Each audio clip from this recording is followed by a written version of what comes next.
ડીસાના મોટી આખોલ ગામે રખડતા પશુઓનો ત્રાસ વધ્યો છે। રખડતા પશુએ અડફેટે લેતા યુવક ગંભીર રીતે ઇજાગ્રસ્ત પણ થયો હતો, જેમાં ઇજાગ્રસ્ત યુવકને હોસ્પિટલ દાખલ કરવામાં આવ્યો છે। ડીસામાં છેલ્લા 4 દિવસમાં રખડતા પશુના કારણે અનેક લોકો ઇજાગ્રસ્ત પણ થયા છે। રખડતા પશુઓની સમસ્યા અંગે કાર્યવાહી કરવા લોકો દ્વારા માંગ કરવામાં આવી છે।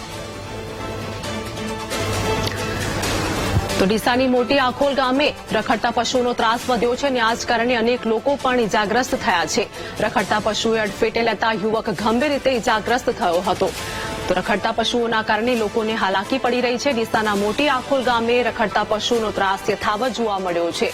ઇજાગ્રસ્ત યુવકને હોસ્પિટલ દાખલ કરવામાં આવ્યો છે, જેમાં ડીસામાં છેલ્લા 4 દિવસમાં રખડતા પશુના કારણે અનેક લોકો ઇજાગ્રસ્ત થયા છે। રખડતા પશુઓની સમસ્યા અંગે કાર્યવાહી કરવા લોકો દ્વારા માંગ પણ કરવામાં આવી છે। તો આ સાથે જ રખડતા પશુઓ અંગે વાત કરીએ કે અનેક લોકોને ઈજા પણ પહોંચી હતી। તે લોકોને સારવાર માટે હોસ્પિટલ ખાતે પણ ખસેડવામાં આવ્યા હતા, જેમાં એક યુવક ગંભીર રીતે ઇજાગ્રસ્ત પણ થયો હતો।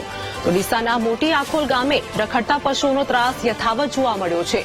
રખડતા પશુઓના કારણે અડફેટે લેતા એક યુવક પણ ગંભીર રીતે ઇજાગ્રસ્ત થયો હતો। ઇજાગ્રસ્ત યુવકને હોસ્પિટલ ખાતે દાખલ કરવામાં આવ્યો છે અને આ સાથે જ ડીસામાં છેલ્લા 4 દિવસની અંદર રખડતા પશુઓના કારણે અનેક લોકોને ઈજા પણ થઈ હતી। રખડતા પશુઓના કારણે સમસ્યા અંગે કાર્યવાહી કરવા લોકો દ્વારા માંગ પણ કરવામાં આવી છે। તો હાલ તો ડીસાની આ ઘટના સામે આવી છે, જેમાં રખડતા પશુના કારણે એક યુવક ગંભીર રીતે ઈજાગ્રસ્ત થયો હતો અને આ જ કારણે યુવકને સારવાર માટે હોસ્પિટલ ખાતે દાખલ કરવામાં આવ્યો છે, જેમાં ઘટનાના કારણે અનેક લોકો પણ ઈજાગ્રસ્ત થયા હતા। રખડતા પશુઓનો ત્રાસ પણ યથાવત જોવા મળી રહ્યો છે।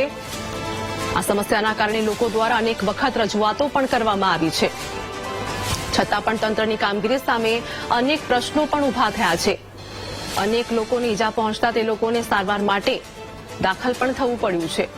તો આ સાથે જ એક યુવકને ગંભીર રીતે ઈજા થઈ હતી। તે દરમિયાન યુવકને હોસ્પિટલ ખાતે દાખલ કરવામાં આવ્યો હતો।